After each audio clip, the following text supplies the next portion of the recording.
What's a dark family secret you uncovered? Story 1. My dad tried to run out on my mom while she was pregnant with me because he'd been embezzling money from a photography club at his workplace, which was then a government institution where he'd been treasurer. It was all about to come out because the club needed the money, so my dad decided to cut and run. My mother's brother and father caught him by pure accident as he was leaving the house, and my granddad, a burly Scottish coal miner, grabbed him by the throat and told him that if he ever pulled a stunt like that again, he'd be done for. My dad, according to the story, wet himself right there. My granddad paid the money back to the club so that no one would find out, as not only would my dad have lost his job, but he most likely would have gone to jail as well. My mom, however, could never trust him with money again, so although they had a joint bank account, she limited his access and created a separate account to handle the bills. She went back to work so she could always support herself, which in those days in rural Scotland was really uncommon. In that area, most women were stay-at-home moms. There was no such thing as childcare for kids under 4. Mom went back to her job as a primary school teacher, and I spent the first few years of my life sleeping in a basket in the stationery cupboard of her classroom. At Mom's funeral, some of her former colleagues still came up to me, saying, "Oh, it's the baby in the cupboard." Story 2. I was the family secret. My biological parents started having kids as teenagers. For context, when my biological mom found out she was pregnant with me, she was 21, and I was their 4th child. They quickly realized they needed to get their act together. They were already struggling financially and had countless issues with substance abuse. They decided they were going to put me up for adoption. I was just a baby. I was adopted by a loving family quite quickly, only about an hour's drive from the city I was born in. Coincidentally, I ended up returning to that same city for college. During my sophomore year, I decided to seek out my biological family. It turns out my biological parents separated right after I was born. My biological mom is still in and out of jail to this day, but my biological dad managed to turn his life around. He got clean and sober, remarried, started going to church, and built a legitimate career for himself. He told his new wife about me when they first met, but didn't tell any of his children. My other siblings didn't know I existed. Thanks to the internet, I tracked down his work number and gave him a call. Later, he said that as soon as I said, "Hi, this might be really weird," but he knew it was me. Apparently, ever since I turned 18, he and his wife had been anxiously waiting for me to resurface. They knew the day would come eventually. That evening, they sat down with my siblings and told them about me. It was difficult at first, but now I'm 25 and we have a pretty solid relationship. Story 3. I found out a couple of years ago that my uncle on my father's side is a predator. He and his wife were staying at my grandmother's house, taking care of her while she was going in and out of hospitals and rehabilitation. We stayed at that house with them for a year without knowing any of this. The house used to be a hub for our family get-togethers. But when he moved in, fewer and fewer family members showed up, and we started moving festivities to my aunt's house. Most of the time, this uncle wouldn't come to those either. On top of this, we knew he wasn't allowed to keep his granddaughter, over whom he had guardianship, because he had problems with alcohol, violent behavior, and multiple DUIs. So we kind of assumed that was the reason he had become estranged. The year my grandmother passed away, our father told my sister and me that the real reason he couldn't see his granddaughter was because she had filed a report against him for inappropriate behavior. This was a complete shock to us, considering we had stayed with this man for years and really liked him. But knowing this, it's really hard to even want to be around him now. Thankfully, we don't go to Arizona as much anymore, so it's not really a problem. Story 4. My one cool uncle came to our house every Christmas and Thanksgiving. He was always really great and pleasant. He had a bunch of cats and dogs at his house and was married to my aunt shortly before I was born. One day, my mom and I went to visit him and my aunt at their house, and there was this girl there who looked like she was maybe a year older than me, so about 15. My mom and I were like, "Who's this girl?" And my uncle said, "Well, I just found out a few days ago that I have a daughter, so I guess this is your cousin." It turned out that before my uncle and aunt got married, my uncle had a pretty wild bachelor party where a woman had been hired. One thing led to another, and 15 years later, my cousin showed up to find her father. She was incredibly sweet, and my uncle actually handled the situation really well. He even started paying child support to her mother, his idea entirely. My aunt was also very forgiving. I've never met my cousin's mom. Story 5. My uncle got his high school girlfriend pregnant, and my grandmother drove her to a clinic for a termination. agreeing to pay only if the girlfriend didn't tell my uncle what she was going to do. It tore him up when he found out, but unfortunately, that doesn't excuse what he did next. Around the same time, my mother got pregnant by my father, and she was not so subtly offered the same deal. She refused with a few choice words. My uncle found out, tracked down my mother, and physically assaulted her, punching her in the stomach, for daring to keep what was ripped away from him. My mother subsequently miscarried who would have been my big brother. Somehow, despite all of that, my mom, the saint she is, forgave him and even tried to help him get therapy. He rejected her help and joined the army instead. I didn't find out any of this until I was an adult, and it really messed with my head since my uncle had always been really close to me until I came out. He somehow believed I was the daughter his mother had taken from him. Story 6.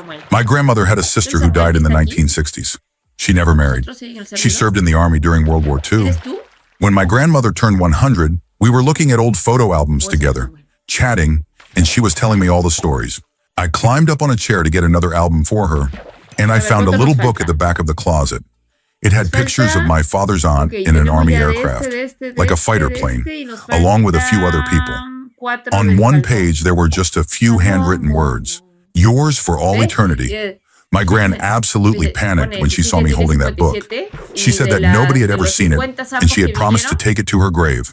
She then told me that she believed her sister had met someone during the war, a man or woman she didn't know, and that person had been killed. Her sister had decided never to fall in love again. I never told anyone until a few weeks ago. My father asked if there was anything missing from her house that I would have wanted. The book was gone because no one thought it was important when the house was cleaned out. And I really think my gran would have been happy about that. She died at the age of 102, having lived through 2 world wars. She's my hero. Story 7. I was always told that my dad left me when I was born, and technically that's still true. But I was told my dad was someone completely different.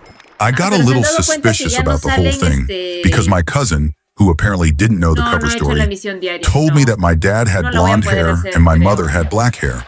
And that's where I got mine. But everyone else had told me my dad had black hair. I started having suspicious thoughts about it, and what really revealed the truth was when I had to use my birth certificate to join the military. The name of my father said Alexander Smith, and my last name is also Smith. But they had told me I got my last name from a baby name book, and that's why it was different from everyone else in my family. I spent a few days doing research on Alexander Smith, and found out everything added up. He was born in Russia and changed his name when he came here. And I'm 70% Russian, so that made a lot more sense. What sold it for me was that it listed his mother's name as Natasha Kolovich, which was also my grandmother's name. I confronted my family about it, and they admitted that yes, he was my father. Then they told me what happened. To put it briefly, after I was born, he didn't want any children. He tried to smother me in my sleep when I was just a baby. My brother and uncle stopped him, and they called the police. He later returned in the middle of the night and set fire to our house, killing our family dog. The fire spread to a nearby house and tragically killed an elderly woman. He was arrested and sent to prison for life, and later died there. They said they had kept it a secret because they didn't want me to grow up knowing that my biological father was a dangerous man who had tried to harm me. They had planned to tell me in a letter once I joined the military, but I figured it out beforehand. Story 8. My mother probably went abroad to have an abortion. When I was 3 years old, Mom and her mother took a month-long vacation together. It was the only trip the two of them ever took just by themselves. It was also the only time my grandmother ever took a vacation without her husband. In the meantime, my dad's parents looked after me. The day Mom returned, she handed me a pair of maracas. She and her mother told everyone they had been to Spain, but they didn't bring back any pictures or share any stories. By contrast, Grandma always came back from trips full of photos and anecdotes. When I was around 8 years old and asked Mom about Spain, she quoted a line from My Fair Lady. The rain in Spain falls mainly on the plain. She never showed me a passport stamp. For all I know, she never even had a passport. When I was in college, Mom claimed she had never traveled overseas. What about that month in Spain? I replied. She fell silent. Apparently, she had been hoping I'd forgotten. There had been other hints that something was off. During my childhood, she tried to donate the maracas to charity a couple of times. I insisted on keeping them, but they disappeared when I was about 10 or 11. Shortly before they vanished, she saw me playing with them and told me they weren't really maracas. I asked her what they were then and why she had called them maracas before. She gave a few evasive answers before going quiet again. None of this made sense until decades later, when I realized her trip to Spain happened just before abortion was legalized where we lived, and that around 30% of women in the US have had an abortion.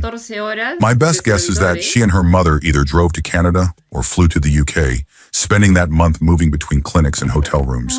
At the time, Mom, Dad, and I were living in a one-bedroom apartment. Mom and Grandma probably decided she couldn't afford another child. Dad never suspected a thing. Incidentally, my mother is a lifelong Republican who is also firmly pro-choice. Story 9. My uncle had a child out of wedlock. When that child grew up, they discovered our grandfather and would call him multiple times a month with some kind of emotional story to ask for money. Being the incredibly kind-hearted, yet unbelievably gullible man that he was, my grandfather gave in almost every time. One year, my uncle dropped off the map. No one could reach him. His family genuinely feared the worst. Then this child called claiming my uncle was dead and demanded their inheritance, along with any share he would have received from our grandparents' will. This sent the family into grief and anger. Eventually, the child even started threatening legal action to get what they believed they were owed. Then one day, my uncle showed up. It turned out he had run out of money and gotten into trouble with several banks, so he had been hopping between towns to avoid debt. The child dropped a lawsuit after that, and no one in our family let their kids speak to that cousin again. I only ever met them once, at my grandfather's funeral. Story 10. Oh, I have one from my other side of the family. When my family came over from the old country, prohibition was just starting. They already knew how to make moonshine from living back there, so my great-aunt became very involved in bootlegging and made a whole bunch of money. We have all these great photos of her dressed up in furs and fabulous clothes from that time. This great-aunt never had any kids, but my grandmother had 8. My great-aunt put a significant amount of money in a trust for my mother and her siblings that was supposed to pay out when my grandmother died. My mother had an older brother who was a lawyer. They put him in charge of the trust and actually a whole other chunk of family money. It appeared that he was doing really well. Nice cars, ski trips, very nice boarding schools for his kids. But then he started to fall apart due to alcoholism. Now, if the trust from the bootlegger aunt had been properly managed, it should have been worth around $1.5 million. At that point, there were 5 siblings left, so definitely not a small amount. People started asking questions about the money, and there was almost a fist fight between my uncles at my grandmother's funeral. Turns out all those vacations and private schools had been paid for by the trust, not because he was a successful lawyer. Story 11. During World War II, my great-grandmother had an affair with the mailman while her husband was away at war, and she ended up getting pregnant by accident. To save her marriage, she decided to put my grandfather up for adoption before her husband came home, and nobody ever found out. Somehow, and I have no idea how, she managed to keep it a secret until she was on her deathbed. She finally told her 2 daughters who were born after my grandfather. Sometime later in the early 1990s, they hired a private investigator to find their long-lost brother. When they found him, they waited in the parking lot for him to get off work and broke the news to him that they were his sisters. My dad told me he remembered going to a Christmas party with them as a child, and that was about it. They lost contact after that. I've never met them, but the story still fascinates me, and I figured maybe some people on the internet would find it interesting too. Story 12. Aside from all the abuse on my mom's side, I don't know much about my dad's side, so I can't accurately comment on them. As for the family secret, my mom refused to tell me anything about my dad while I was growing up. All the pictures of him vanished when I was very little, and my mom would only bring him up if I did something she didn't like, using him as a comparison. If I asked anything, she'd get extremely angry. She was a volatile person, so I had to be very careful around her. Once I was old enough to start asking whose names were on his grave with him, we never visited again. I knew my dad worked for an electric company, was in the army at some point, and was afraid of flying. That was it. Mom told me they had been married 10 years and that he was 10 years older than her. Eventually, I found out I had an older half-brother. She only told me to mess with me right before important exams, hoping I'd fail and not move away from home. Luckily, it didn't work, and I escaped. Last year, an awesome Redditor helped me out with some information I needed. I was trying to find out how old my dad was when he died. The only person I could find was a man born in 1927. Way too old to be my dad. But no, that was him. He died a few months before I was born, now confirmed. He passed away just days before my mom's birthday at 61 years old. He and O my sea, mom lo married podría 3 hacer years si me before I was quedo, born, pero a si year me after quedo his de wife aquí passed así. away. I also found out my brother Me is quiero ordenar 29 los years older than me. cofres. I found out I have an older sister who is 36 years older than me. She's the same age as my mom. That's incredibly unsettling. My dad was older than my mom's parents. I'd love to give this story a happy ending, but I've been too afraid to contact my relatives. I remember my brother screaming at my mom, beating her up, vandalizing her car. He never hurt me as far as I remember. I also remember hiding outside a room with his son, asking each other why our parents couldn't Ahora just get toca along. mejorar el I don't blame my básico brother a for nivel hating her. 9. I don't like her Entendemos much todo, ¿verdad? either. My sister, I heard, wanted to be part of my life. My mom called her an aunt. But she Vamos a was deep buscar into acá religion and my mom cut her off. I know where my brother lives. I found his son online. I found my sister's church. But I've been too much of a coward to contact them. Mom always said they didn't want me. I'm inclined to believe her, since her relatives made sure I knew I wasn't wanted. She made sure I knew she didn't want me either. I don't expect them to be any different.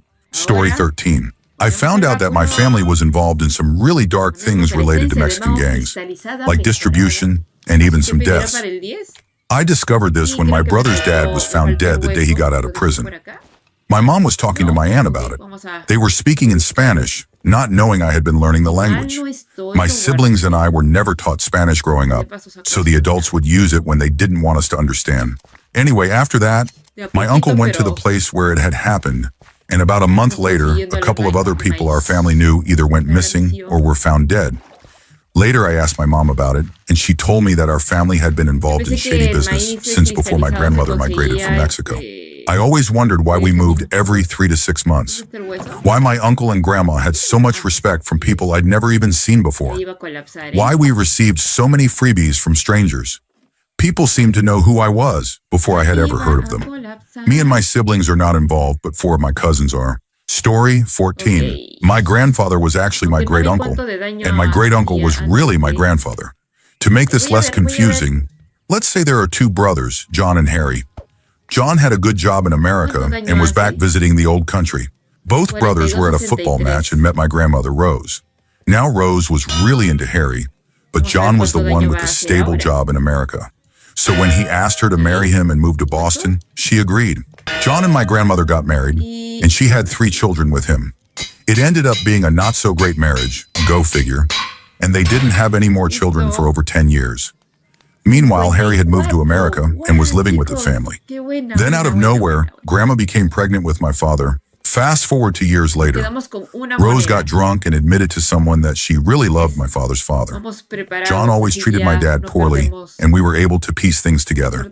We're pretty sure John and Rose weren't even sleeping together at that point, so he definitely knew the truth. But being a good Catholic, he just endured it. So there's our Jerry Springer level family secret. Story 15. I was always told my dad was a mild-mannered internet entrepreneur, and my grandfather was a happy-go-lucky, retired used car salesman. I had never once in my life seen my dad even raise his voice. To this day, my grandfather is still the nicest, sweetest, most thoughtful man I've ever known. I was in my early 20s before I found out the truth. My dad got arrested 2 states over while trying to do a 6-figure drug deal. I met up with my grandfather for lunch to try and make sense of it, and he told me everything. My dad had been a big-time drug dealer with clients in 5 or 6 major cities. He had gotten into it using my grandpa's connections. Because as it turns out, my grandfather used to break people's legs and rob stores for the Detroit Mafia back in the 60s and 70s. To this day, we don't talk about it much. When my dad got out of prison, we all just went on pretending like nothing happened. A few days before Christmas, I brought it up for the first time with my grandpa. I had just watched The Irishman and couldn't stop thinking about how my grandfather had been running with the Detroit Mafia at the same time Jimmy Hoffa disappeared.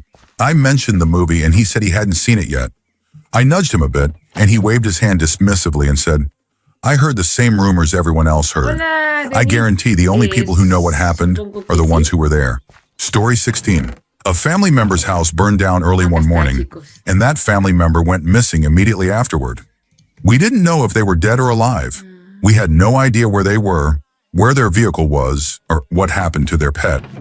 The pet was assumed to have died, but the fire department said they usually can smell it when an animal burns, and in this case, they couldn't. A couple of days went by, and we were in full missing person mode. Family, friends, and police were all searching back roads, trail systems, and frequently visited places.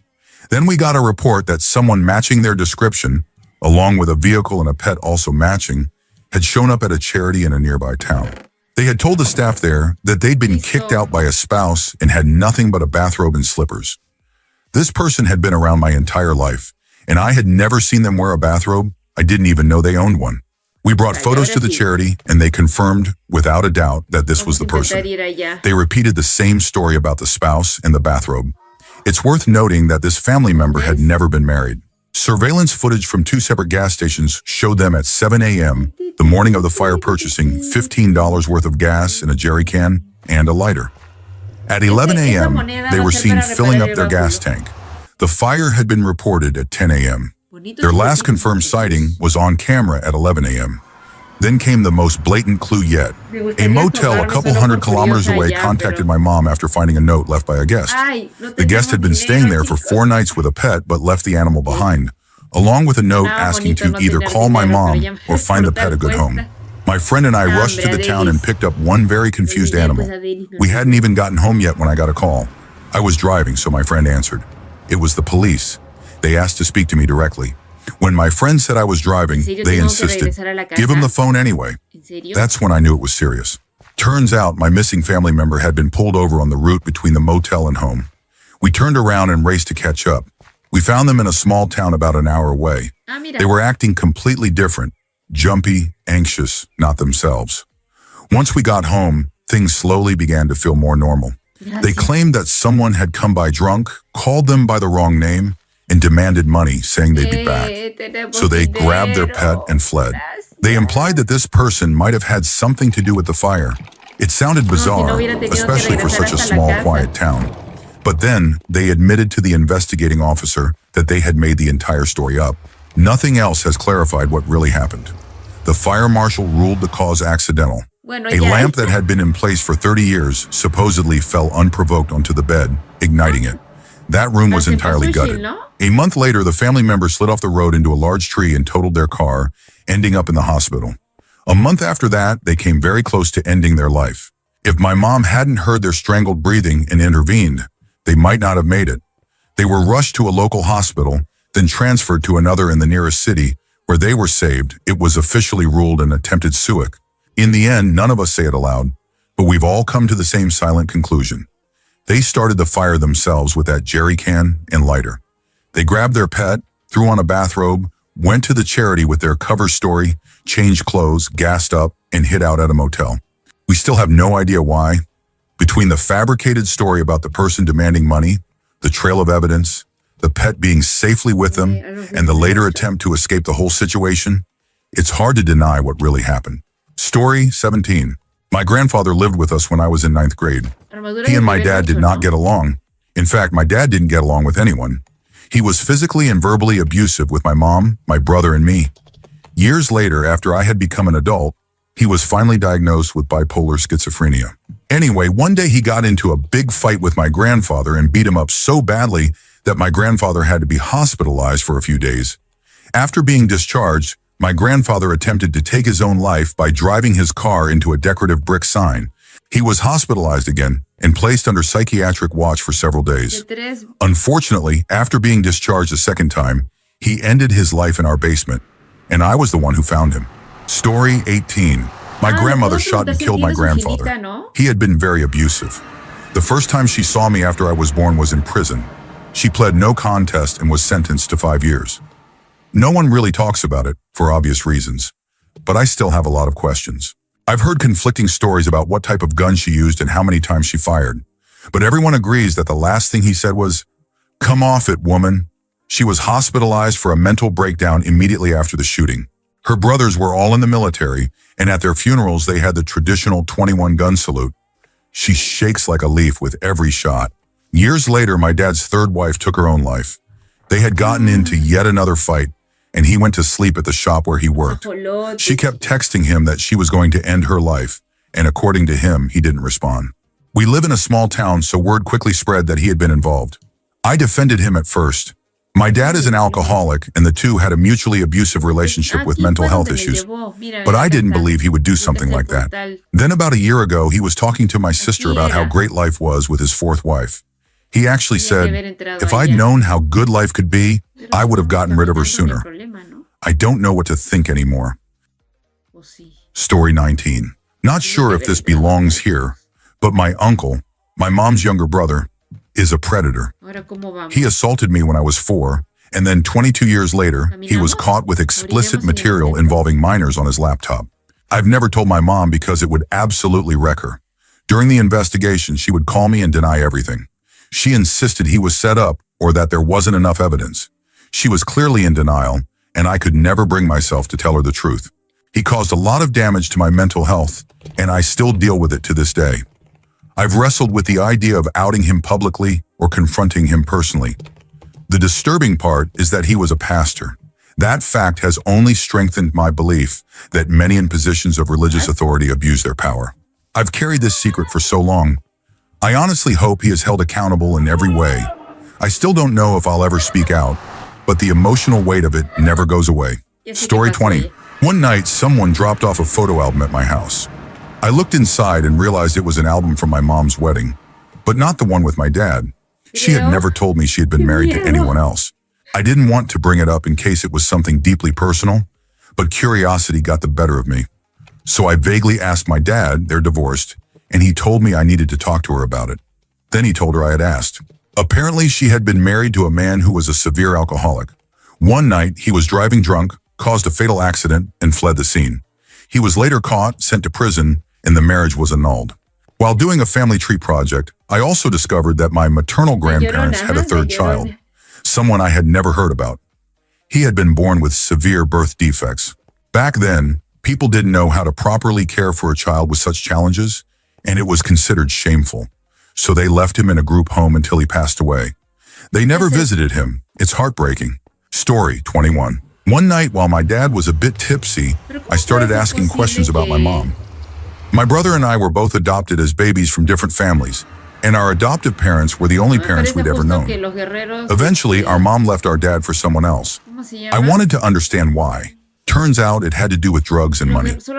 My dad used drugs recreationally, but my mom depended on them, and the guy she left with had been in a sort of competition with my dad over her for a while. Imagine adopting 2 kids with someone, then leaving them for another man like that. I also found out that my mom embezzled a large amount of money from multiple places and never got caught. She's the type of person who could easily pass as a nice lady. No one would ever suspect her. My dad told me she destroyed a lot of families through manipulation, but when I asked for more details, he said he didn't want me to think poorly of her. My dad is honestly a good man who got the short end of the stick. Story 22. My mom's parents had 16 children, one after the other. No twins, no adoptions. Just baby, etc. Both the mother and father abused all of them. When my mom was about to start high school, the entire family suddenly moved from a state they had loved their whole lives to a very small town in the Midwest. So small, it didn't even have a stoplight. Somehow the parents found like-minded people there, and under the guise of devil worship, they created a group that involved abusing children, using substances, and engaging in disturbing acts with each other. They abused one of my uncles in this so-called cult group, and they abused me too. To this day, my uncle lives in constant fear of them and believes they want to hurt him. As for me, I don't believe in the devil, so I think these people were just using that belief as a cover for the sole purpose of abusing kids. Only my mom, my uncle, and I know and talk about it. A couple of years ago, one of my cousins murdered one of my maternal uncles, who had been incredibly sadistic with children, both physically and mentally, by beating him to death with a baseball bat. I assumed that uncle had abused my cousin horribly during childhood. That cousin was drafted by the Florida Mariners but ended up losing everything due to substance abuse. I don't think he could cope with the trauma. I was abused for years by that same uncle. I'm glad he's gone. I'm sorry my cousin's life was destroyed. Story 23. When I was about 2, my dad learned that my mother had been unfaithful. They decided to divorce, but during the process, they continued living together for my sake. Until I was 19, that's all I knew. By that time, I was no longer living with my dad, having moved in with my grandparents due to his alcoholism. One day, my grandmother and aunt showed me a letter that had arrived a couple of weeks earlier. It turned out I had a half-brother I didn't know about. Initially, he and his adoptive mom were trying to locate my mother, but she had taken her own life when I was 11, so they found me instead. I was thrilled. My brother is 2 years and 7 months younger than me, so he must have been conceived around the time my dad discovered the affair. The shocking part is that my mom was pregnant with him while still living with my dad and me, and my dad had no idea. One day she simply told him, "I'm going into labor." Talking to my dad about it was hard. It broke his heart. But my brother's adoptive mom bought me plane tickets, and I got to meet their family. It's one of the best things that's ever happened to me. He looks so much like my mom. Story 24. Back in grade school, there was a girl in my class from Great Britain. She was very proud of her British heritage, and I remember when we were learning about the Revolutionary War, she openly criticized the Americans. One day in science class, we were talking about her British background, and I jokingly said something about how her ancestors probably came to India, where my family is from, and did something bad to mine. To me, it was just a joke. For her, it hit closer to home. Her family had a history in the British military, and she eventually mentioned that her great-uncle had been stationed in the same region of India that my family comes from. That region, an Indian district, is like an American county. Later on, she told us that her great-uncle might have been involved in some violent incidents in the early 1900s. She had taken an ancestry DNA test earlier that year and found a list of last names tied to individuals who may have been affected. My last name was on that list. That evening, I asked my dad if we had any relatives who went missing in the early 1920s. He vaguely remembered his father talking about a great-uncle who went to the main city in the district for business and never returned. Our family had always been quiet about the incident. I still don't know what happened to my great-great-uncle, but every time I see that girl, I wonder if our families are connected in a very dark and distant way. Story 25. I suppose this story is about me. I'm adopted, not something I ever thought much of. My biological mom was in middle school. My biological father wasn't. Being Catholic, her family didn't consider abortion or even adoption in most cases. But mine was different. She was a child and she was assaulted. If it were somehow possible to go back in time, I wouldn't have blamed her for ending the pregnancy. But I'm grateful to be here. Many adopted people eventually look for their biological parents. I promised her, to myself of course, that I never would. I figured it was the least I could do. I don't know who I look like, him or her, but I don't want to risk being a living reminder of her past trauma. I figure I must have half-siblings out there. That idea didn't hit me until college. One day I was in a campus building when I saw a tall, lean girl walking toward me. She had olive skin, a distinctive nose, and black hair. I felt uneasy, like something was off. She was beautiful, but the feeling was strange, like I was looking at someone I knew too well. It wasn't until I got back to my apartment that it hit me. The nose, the height, the build. She looked like she could have been my sister. Maybe not literally, but perhaps a cousin. My university was close to the city I was born in. It hit me like a ton of bricks. I have biological family out there. Probably a lot of them. I was adopted by amazing parents and have lived a good life. I'm content with that. But when I think about how I got here, well, shrugs funny world. Story 26. My great-grandfather was part of a mafia group. From what I've been told, he was a horrible man. He assaulted both my grandmother and great-aunt, according to their own stories. He also ran away from the family 3 years after marrying my great-grandmother. I was always told that he died by suicide 6 years later. But one day, while exploring my great-grandmother's house, I went up to the attic and found something strange. A spot on the wall that looked like a cupboard. It was painted over and didn't have a handle. I had never seen it before and was curious. I found a crowbar in my step-great-grandpa's workroom and used it to open it. Inside, I found a dusty old book. It turned out to be my great-grandfather's journal. What my great-grandmother never told me was that he had returned, just 4 days before his suicide. As I read through the journal, I discovered that he had been killed by the mafia after causing the death of their leader during a drug trafficking incident. They staged it to look like suicide. I never told my grandmother about what I found. After reading the rest of the journal, I carefully put it back in the wall and left it there. Story 27. My mom was adopted and her entire side of the family knew, but they kept it a secret for 60 years. I found out while trying to surprise her with a vacation. I submitted her birth certificate and photos for a new passport, and she got a call saying something was strange about the document. Numbers had been scribbled out and rewritten, and they thought we might be trying to get a fraudulent passport. I called one of my mom's cousins and asked if there was something the family wasn't telling us. The response was a firm no. Then I called my grandmother and asked the same question. She also denied anything was strange. That's when I said, "She was an illegal adoption, wasn't she? You bought her, didn't you?" There was silence. Then she finally admitted, "Yeah, it's true." I asked who knew, and she said everyone on my mom's side of the family. My mom was heartbroken, but we tried to frame it in a way she could understand. Her adoptive mom had chosen her, had wanted her, and had loved her for over 60 years. Nothing about that had changed. Later, my mom found her biological family, and things got even more unbelievable. She has 4 brothers and a twin sister. They had all grown up on the same street, gone to the same school, and were in the same class for 11 years. They had even been childhood friends who lost touch. People used to comment on how she and her twin looked identical, but no one questioned it because my mom's family was Jewish and her sister's family was Christian. Story 28.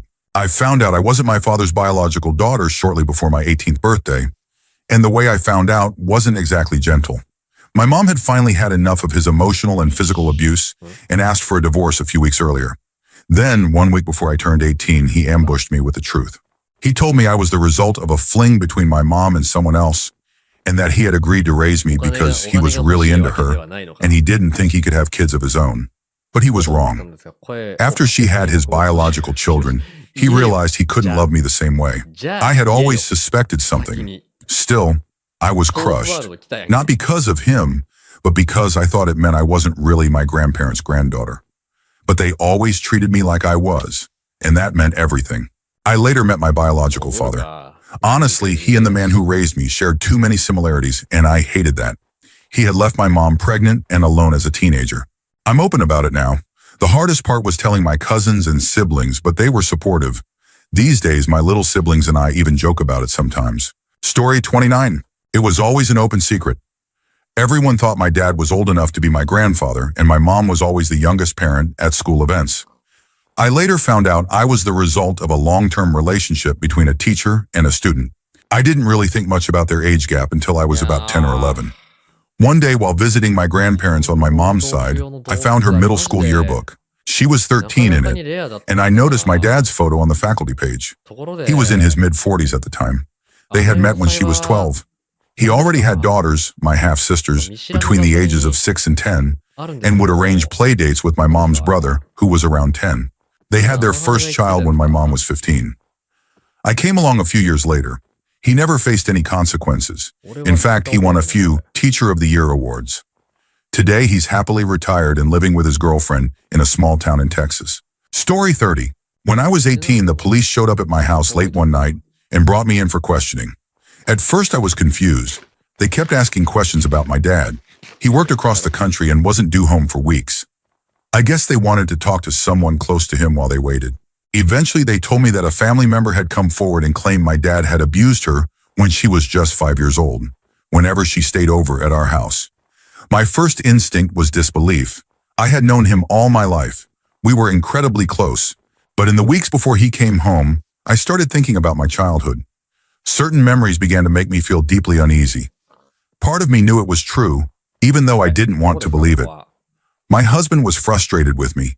He couldn't understand how I could even consider the possibility, and especially since my dad had always been so kind and supportive to us. Then my dad came home. The police got involved and he confessed to everything. He even laughed about it. He said his co-workers had known for years and joked about it behind the scenes. His excuse? It is what it is. He said children weren't capable of feeling pain or negative emotions. A line I'd heard from him before, even directed at me. To say it broke me would be an understatement. I don't trust people anymore. You can know someone your whole life and still not know who they really are. He got 9 months in jail, but was allowed to keep working. He'd go away for 3 weeks to work, then spend his weekends in jail. He was given a private room away from other inmates so no one would pick on him. In the end, he only served about a month before being released entirely. Story 31. I think it was my great or great-great-grandmother's family.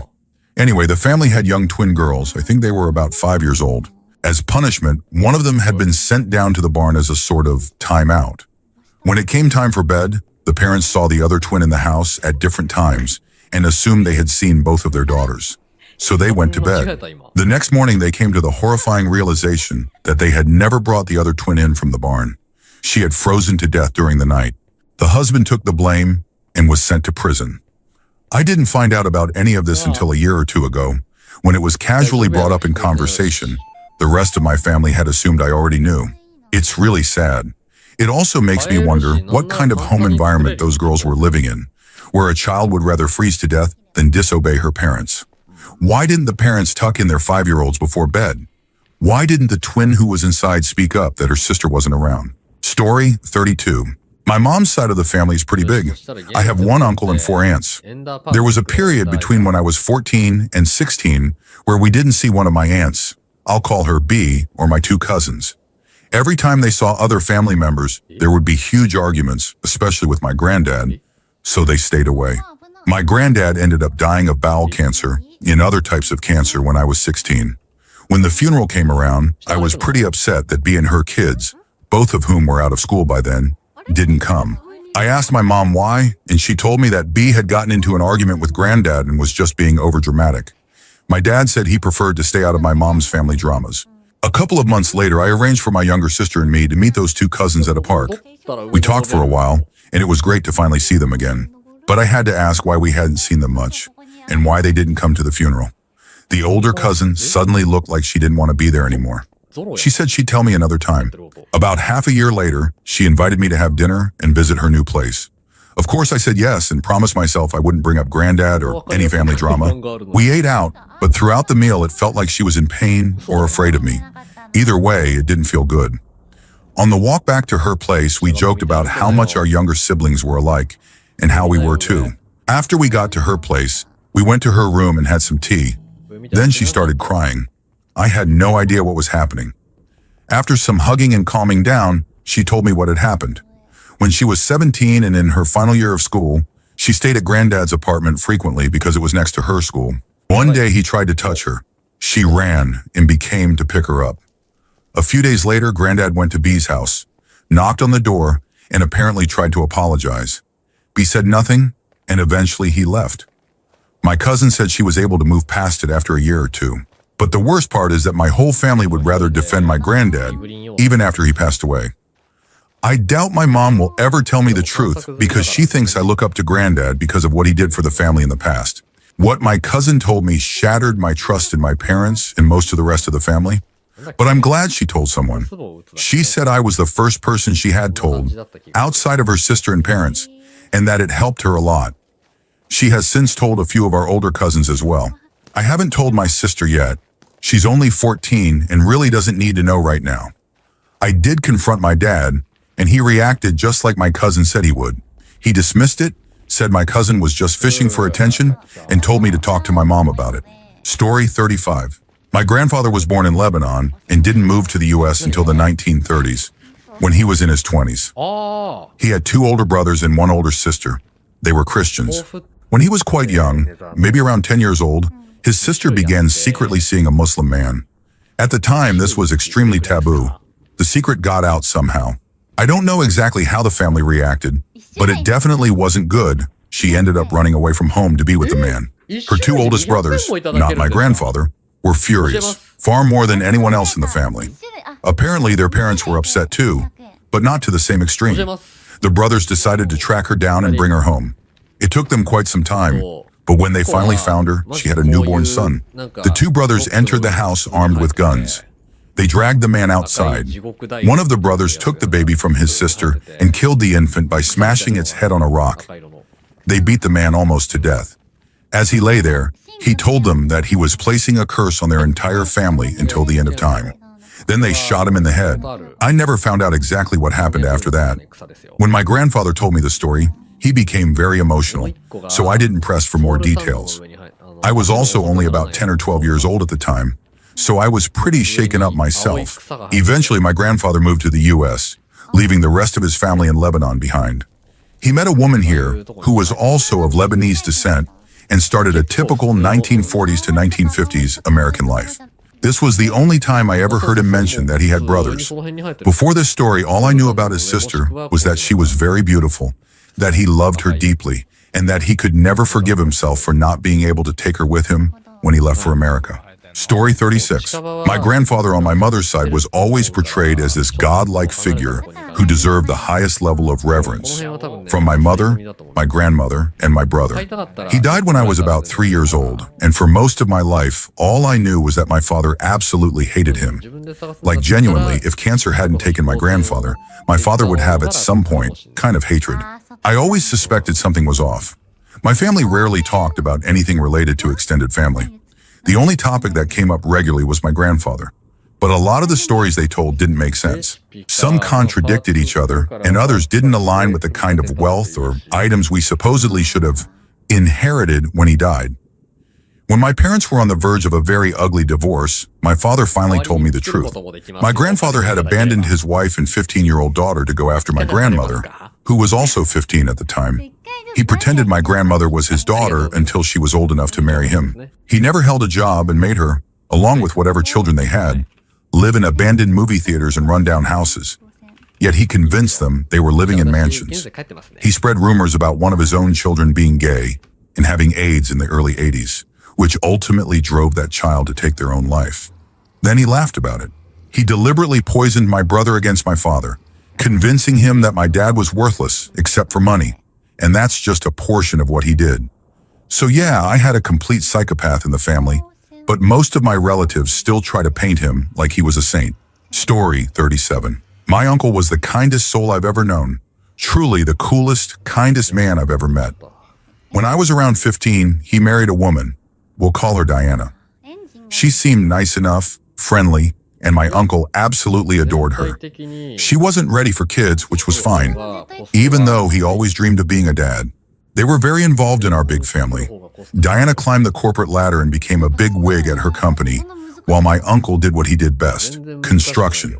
They'd buy homes, he'd fix them up, and they'd sell them for a profit while she worked her corporate job. Years later, we had a family trip planned. It was supposed to be me, my parents, my uncle, and Diana. But only my uncle showed up, late and crying. He was completely distraught. Diana had just told him she was filing for divorce. He was blindsided. He had no idea why. That night, he and I stayed up talking through every possible reason. Maybe she wanted kids. He had asked, she didn't. Maybe she was unhappy. He didn't think so. We went through reason after reason all night until the sun came up. The trip came and went. We spent a lot of time together, and he was so broken, but determined to win her back when he returned home. Weeks later, small bits of information started trickling in. She changed her name back to her maiden name almost immediately. Within a month, then we found out the truth. She had been involved in a multi-million-dollar Ponzi scheme at her corporate job. She had been working undercover for the FBI to take down her boss and was cutting plea deals without my uncle knowing anything about it. She had been sleeping with her boss, the Ponzi scheme partner, for nearly their entire marriage. Nothing she had done in their marriage had been real. Not a single thing. Although they divorced before the whole story became public, my uncle's name was dragged through the mud just as badly. He received horrible letters in the mail. People showed up at his house. And worst of all, the maid he thought was his only ally had been secretly going through his home, looking for dirt to feed the media. Then came the cancer diagnosis, and he couldn't take it anymore. He ended his life. I've never been more devastated over a death. He never got to meet my children. He never got to be the father he wanted to be. All because of one selfish, greedy person who destroyed him. He was a good, honest man, taken away by cruelty and deception. I still cry when I think about him being gone. Story 38. Not scary and not something really bad, just odd for me. One of my uncles had an affair before he got married. Maybe they were high school sweethearts, I'm not sure. But it turns out he has a daughter from that affair. My entire life, I assumed he never had kids, until last Christmas, when my dad finally told me. And the only reason he did was because my paternal family thinks she's staying at her dad's place now, which means my uncle isn't visiting anyone else. The other part of this is something I know a lot more about, and it's a lot worse. My father, his other brother, and their sister were basically treated like slaves. Their parents didn't take care of them at all. Instead, the kids were forced to do all the work while the parents did nothing. They weren't allowed to go to the hospital, see movies, or just be normal children. The uncle who had the affair, he was the only one with a normal life because he wasn't supposed to be born, so he got special treatment. I visited those terrible people. I don't even dare to call them grandparents. a few times when I was extremely young. They kept me in a separate room and told me not to come into the dining room at all, where literally everyone else was. They even had a wooden gate up just to keep me isolated. Needless to say, we stopped going to their house after maybe 4 visits. Story 39. This will probably get buried, but it's one I just found out recently and thought was worth sharing. My dad and I always had a strained relationship. He didn't tell me this. My mother did, during a conversation that came up when my father's military service was mentioned. My parents are separated. My father served in the Navy, and while he was stationed in the Philippines, he not only had a relationship with a woman there, he also had a child with her. So I have a half-brother I've never met. But that isn't the darkest part. Apparently, my father and that woman's brother used to sell drugs all over. At some point, things went south. They got in too deep. My dad wanted to back out before things caught up with him and risk getting kicked out of the military. But the brother threatened him, said that if my dad bailed, he'd go to the authorities and expose him. So my father did what any sane person would do. He hired a hitman for next to nothing and had the man disappear. Supposedly, he was killed, beheaded, and tossed into a river. I asked my mom if she was joking. She said no, and that the way my dad told the story, with total seriousness and conviction, she knew he wasn't joking. Story 40. My great-granddad had a small ranch in Texas when he was about 20. Even though he was young, he had support from his father and family, so he was doing well. One day, while checking his ranch, he found a man trespassing on the property. He told the man to leave. The man said he worked for the state and was inspecting the land for potential railroad development. He claimed he had every right to be there and would likely need to be there all week. My great-granddad warned him. If he saw him on the land again, he'd shoot him. The next day he went out, saw the man again, and, true to his word, took out his rifle, probably a .30-30 since it was his favorite, and shot him. Killed him right there. He was arrested and taken to court, but his family paid off the judge, and he was given 2 options: go to jail or leave the state. He chose to leave. With help from his family, he relocated and started a new ranch in another state, which still exists today and is very successful. No one in the family talks about it. They hate it when I bring it up. But he's been dead for years, so I honestly don't care anymore. Also, after all this, his family gave him a nickname, though no one will ever tell me what it actually means. Story 44. A few years back, apparently my family was being targeted by some stalkers who were planning to rob our house. My parents were pretty well off at the time, as they had 2 businesses together. My brother and I were kids. We lived in an upper-class neighborhood, went to private schools, private tutoring lessons, etc. One night, while my brother and I were upstairs sleeping, 3 armed men came in with full-on assault rifles, while my parents were downstairs watching TV. Somehow they managed to disable the alarm system and catch them off guard. I was asleep the whole time, but according to my mom and dad, they threatened to harm me and my brother if my folks called the police. So they were basically taken hostage in the house and forced to give the intruders thousands in my mom's jewelry and my dad's watch collection. They also made my dad drive to one of the businesses that had a safe in it, and there they stole over $100,000 in cash. They also stole my dad's truck. Losing so much money sent them into despair, and eventually my parents divorced. I think they said only one of the guys was caught, but the case was dismissed after a while. I still get paranoid sometimes that they're watching me, since 2 of them are still out and about in the world. Story 45. My maternal aunt is my biological mother. I was an unplanned pregnancy when she was a junior in college, and my parents adopted me at birth. They then moved to a different town, so there were never any questions. This is a sort of open secret in the family. They know I know, but I don't think my siblings know, and we sure as hell aren't talking about it. I've known since I was about 14, but the thing I recently found out is that my adoptive dad is actually my biological father. He and my aunt were having an affair that started while my mom was pregnant with my older sibling and ended when my aunt got pregnant with me. My mom does not know this, and my dad died a while ago. I only know because after my parents got divorced, my dad remarried and had more kids, and one of them got really sick and needed a bone marrow transplant. We all got tested just in case, and none of us were a match. She's okay though. But we found out that I'm a blood relation to his other kids when I should only be a cousin-level relative with my parents' other 2 kids and not related to my half-siblings. My stepmom and I are the only ones who know this, and I don't think I'll ever bring it up. Story 46. I have a female cousin who was adopted out because my aunt was underage when she was born. My grandparents are traditional Christians, and this was back in the early 90s. My grandma and aunt were worried about how my grandpa would react, and they didn't want my mom and uncles to know either. So my grandma helped my aunt hide the whole pregnancy, helped her find a good family to adopt the child, and helped her through the labor and all the emotions that follow giving up a child. A couple of years later, my female twin cousins were born. My aunt was still very young, barely an adult, and it was out of wedlock. But both my grandma and grandpa raised the twins for her for the first few years of their lives. They raised them because my aunt went off with a much older man during that time. My grandpa, both uncles, and the twins to this day don't know that this cousin of mine exists. I also doubt the twins know the truth about that man. My mother found out the truth by accident a long time ago. I found out recently, also by accident, so my mom explained more about it. Funny thing is, my aunt thanked my grandparents, and my grandma especially, for all of this by turning the twins against them after the older man left her, and she decided to come back and be a terrible mom. But the twins were old enough to remember everything they did for them, even though they still sided with their mom. My mom, brother, and I are also on their no-contact list. I'm not sure why, but I don't care because I tell them to stay away if they ever did reach out. My uncles have had sporadic contact over the years, which ends anytime they bring up a possible reconciliation. My grandparents are both really old and don't have much time left.